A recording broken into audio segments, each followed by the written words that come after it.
Okay, so we took the profile that I had drawn out before, went ahead and rounded it out a little bit around the skinniest part of the waist here and made a little notch because we went ahead and made a workboard for this.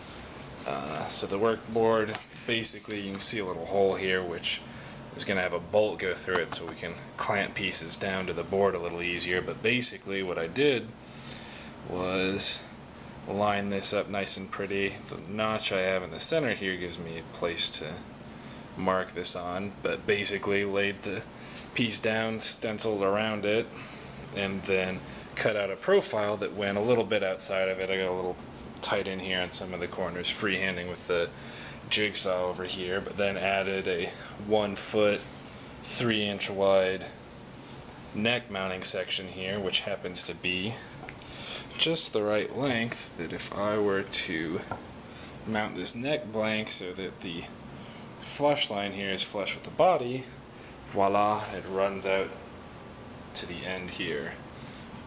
So that way I'll be able to clamp things onto the neck here pretty well. I've got a couple of lines here where the heel block is going to end here, and this will be the Morris part inside the guitar body that'll actually retain the neck and make it structural. Yeah, so after I made that mark, I basically just flipped the template over, lined up with my center point here, and then stenciled out around again. And here again we have just a little block on the end that'll allow clamping off on the tail end here. Had a little bit of a screw up on the heel block here.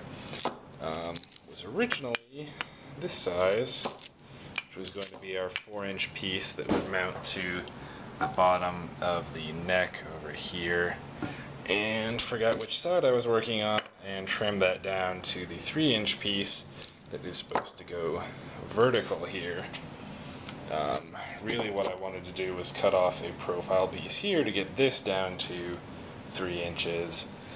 Screwed that up a little bit, ended up burning a little bit on the table saw over here, and learned that Purple Heart is not particularly pleasant smelling when it burns, but it does actually darken pretty nicely here. I've heard that they sometimes use a burning technique to season this. You can see that pretty end grain again with some of the burning in on it, and on the sides here.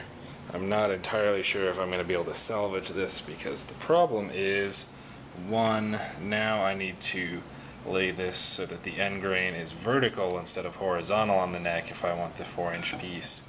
Normally it would go this way. We'd have our grain parallel to the neck. At this point it's going to be perpendicular, and also because of the way I trimmed it down, you can see there's a little bit of a size mismatch on the heel here.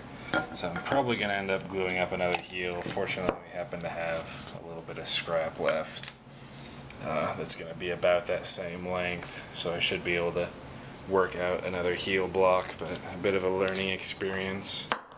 In that fashion, make sure you mark everything appropriately, but yeah, that's probably about it for tonight.